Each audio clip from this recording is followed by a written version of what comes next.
There's a little Miss Brown over there, Bantam.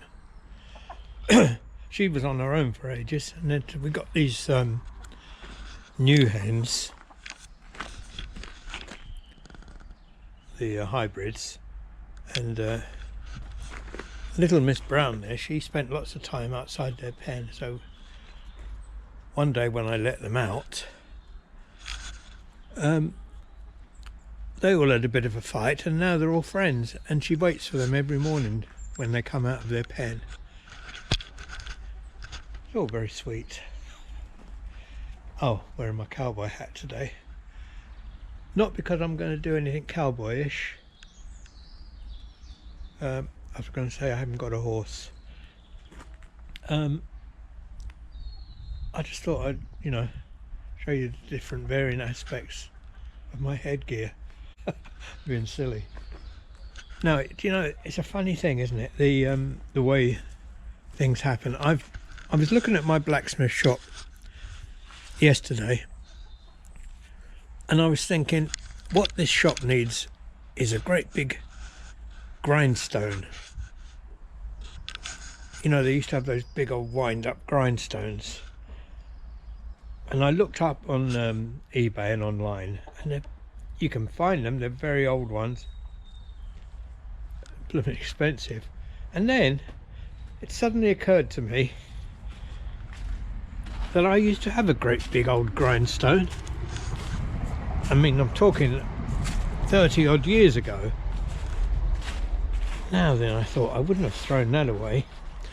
And look what I found. This might not mean anything to you, but can you see that? A bit of, and that there with those pins and this bar, well, that is all part of a grindstone, an old-fashioned grindstone. The grindstone is actually the stone, isn't it? But this is the things that makes it, it goes round. And that's not all, because there was more to it. I'll show you. I've already started cleaning it up a bit. This is it. That there. I put some WD-40, but this, I'll put my new little tripod there a minute. I hope you can still see. This here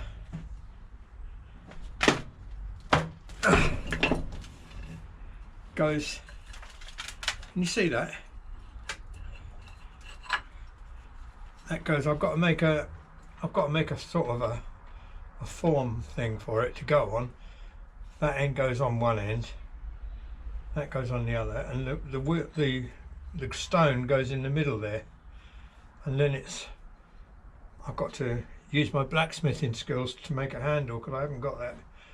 And then you just turn it, and in the bottom of it there's some water, and the grindstone, the top of the grindstone lays in the water, and so when you come in it you can sharpen your chisels, and you've got a wet, I suppose you'd call it a whetstone then, wouldn't you? So that's it. So that's my little project.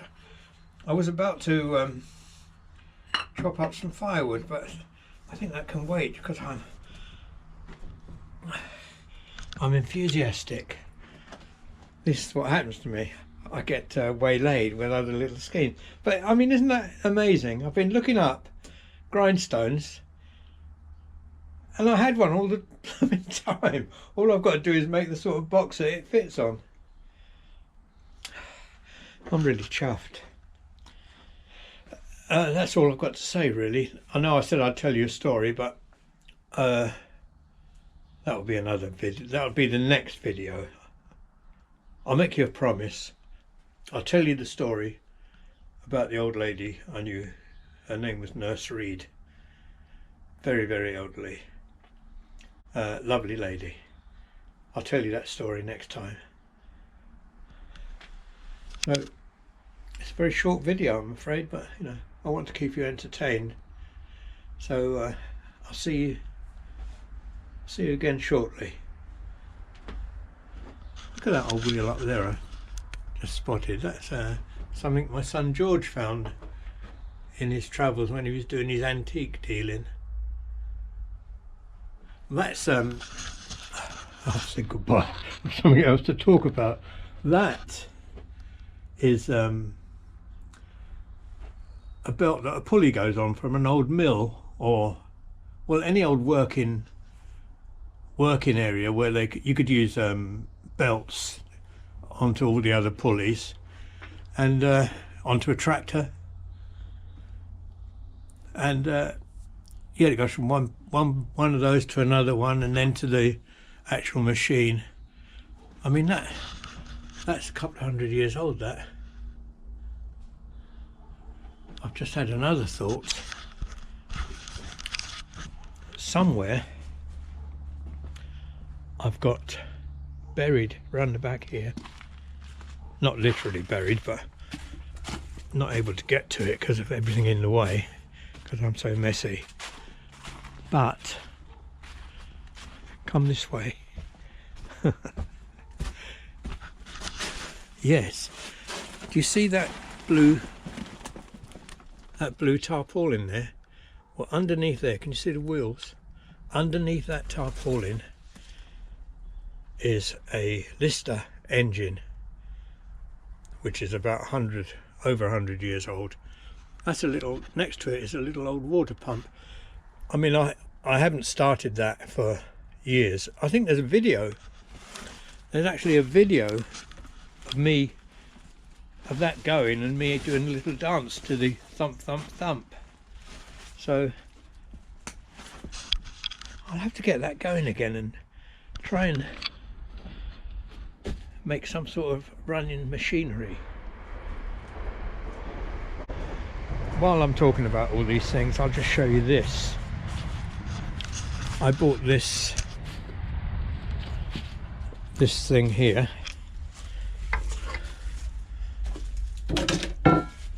This is a router.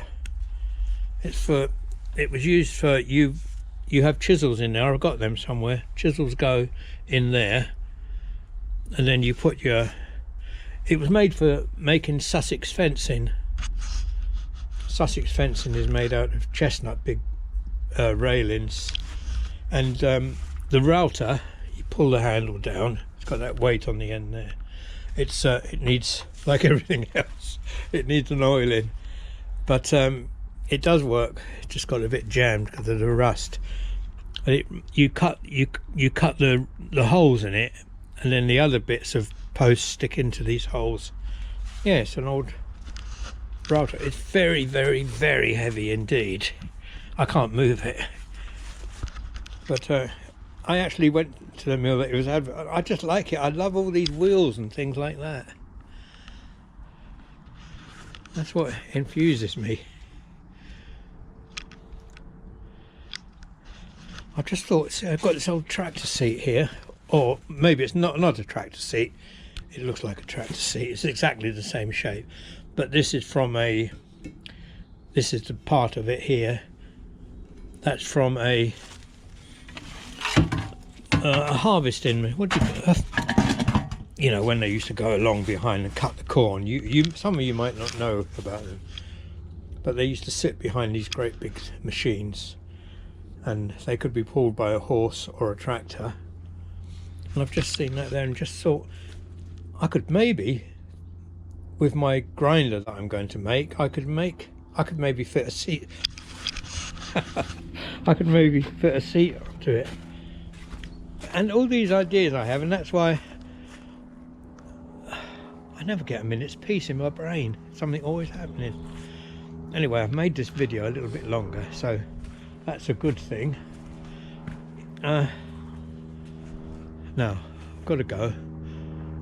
I've got to make a grindstone.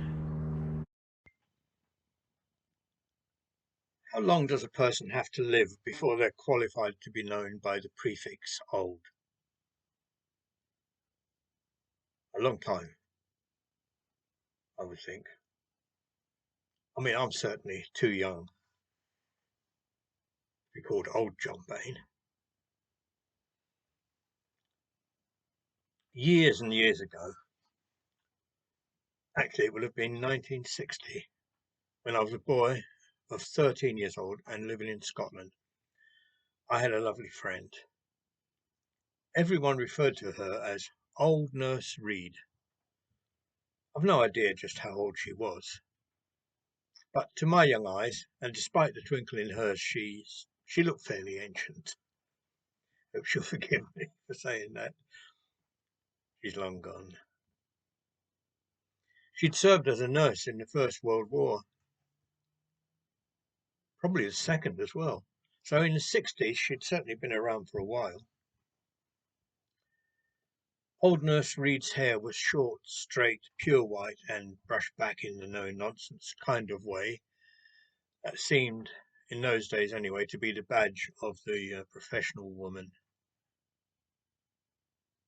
But her face had a happy plumpness about it, which sort of tempered the harshness of the hair, and she shone with that rare look which made you want to confide in her. Despite having retired from the position many years before, she was nearly always to be seen in the uniform of the district nurse, which in those days was a job that carried authority and great respect. She must have had a good supply of those uniforms, because she always had a freshly starched look about her.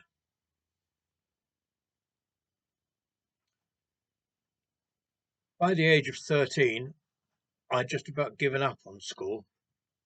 I was always sent off on time in the mornings, but sometime between leaving the house and reaching the schoolyard, I would somehow or other manage to get sidetracked. Often it would be in the company of my friend Doddy, another inveterate truant, but mostly I think I was on my own, being a bit of a loner. On these occasions we were together, we would spend the day fishing or shooting things with air guns or air rifles or catapults, or collecting birds' eggs or butterflies. Anyway, whatever we got up to, it generally involved some carnage to wildlife, much to my shame today. Thank God that most of today's youngsters are taught to respect nature.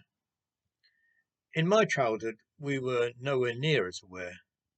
It was on those days when I was on my own that I would find myself gravitating to the area of Old Nurse Reid's house, where I would hang around, idling the time away, in the way that only kids can, climbing trees, balancing on walls, scratching rude words into any surface susceptible to my penknife, seeing if it would be possible to hit that faraway greenhouse with this stone.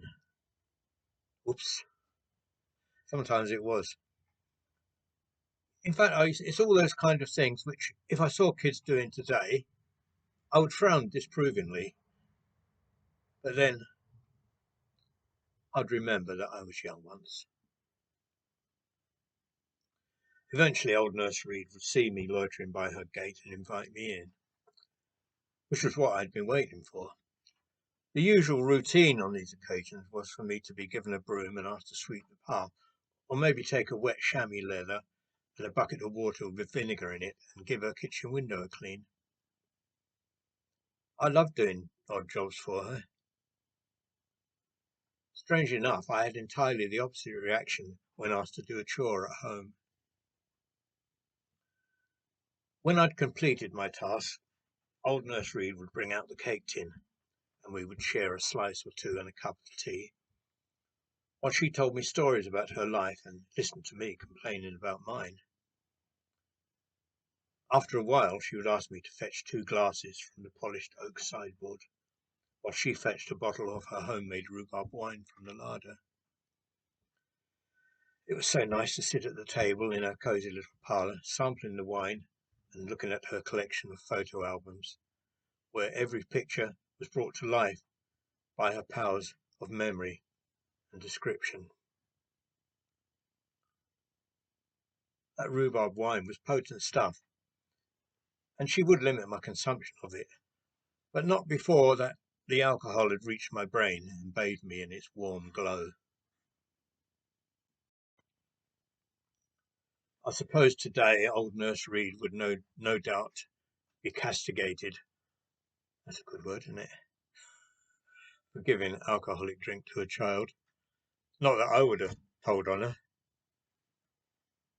Although, to be honest, I don't think I'd be pleased to hear that my children had been given alcohol.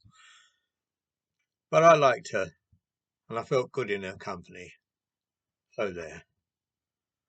I like to think that she felt the same about me. Looking back, there was a conspiratorial air to our little wine sampling sessions, a touch of secrecy. I can't remember if she actually told me not to tell me mum. I've got a feeling she did. I was all for being rebellious in those days anyway. Maybe old Nurse Reid felt the need to rebel also. How old do you have to be before you can say with authority, stuff convention? Certainly ancient enough to have earned the prefix old. Thanks for listening. See you soon.